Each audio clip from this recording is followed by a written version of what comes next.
think 250 graduates, not just any employee, graduates. I gave the directive that 250 graduate officers be employed for the sole purpose of protecting the environment, our forest resources. And we take these things for granted. Most of the wood that produces all the planks and other things that people buy and even ship outside Nigeria comes from places like the forests of Bayelsa, the pristine forests of Bayelsa, Delta, River State, Akwa Ibom State, Cross River State, and Edo State, Ondo, and so on, and other states. We've got to stop reckless deforestation. While we encourage afforestation to combat desertification as a result of global warming and the climatic changes that are causing flood and erosion and all of this, famine and wars, even across the continent, we should keep our eyes on preserving the trees that our ancestors did not cut and left for us. Even as we are speaking here in this hall, in the forest of Bayelsa State, the forest of my community even, and all the communities in Bayelsa State, River State, Delta State, Akwa Ibom, Edo, Cross River, Ondo State, and everywhere around the country where that is taking place. I want to use this opportunity to call on the governments and the local governments and community leaders, and to call also on the federal agencies to pay attention to the reckless deforestation that is taking place. I did my own little to show what difference can be made. I've now left office as governor for almost 4 years. I believe that effort I made needs to be redoubled, and there has to be greater accountability in what is going on in the forests. People fell trees anyhow, and within few years from now, you may not see any tree that is 10, 15, 20 years old. They finished felling all the big old trees that added to the beauty and nature's way of controlling the climate of the world.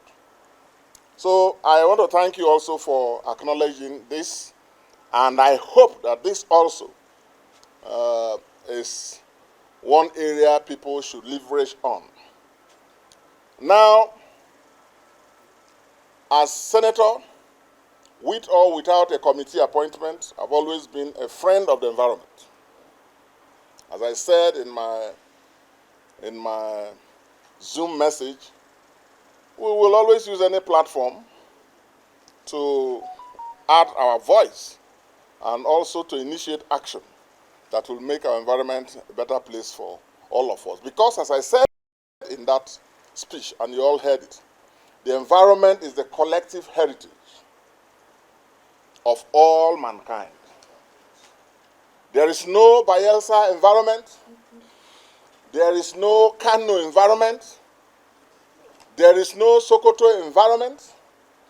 There is no Delta or Rivers environment or Abuja environment. There is no Kenyan or American or British or French environment. The environment is one, and it is the collective heritage of all mankind. Our ancestors, God gave it to us. Our ancestors preserved it. And I believe it is our duty and responsibility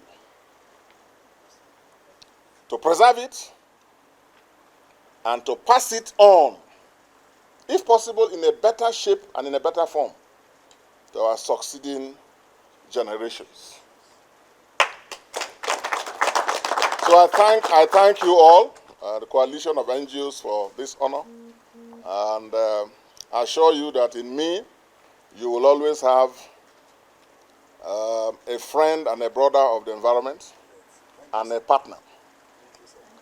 You are all aware that 2 weeks ago, I was announced as chairman of the Senate Committee on Ecology and Climate Change.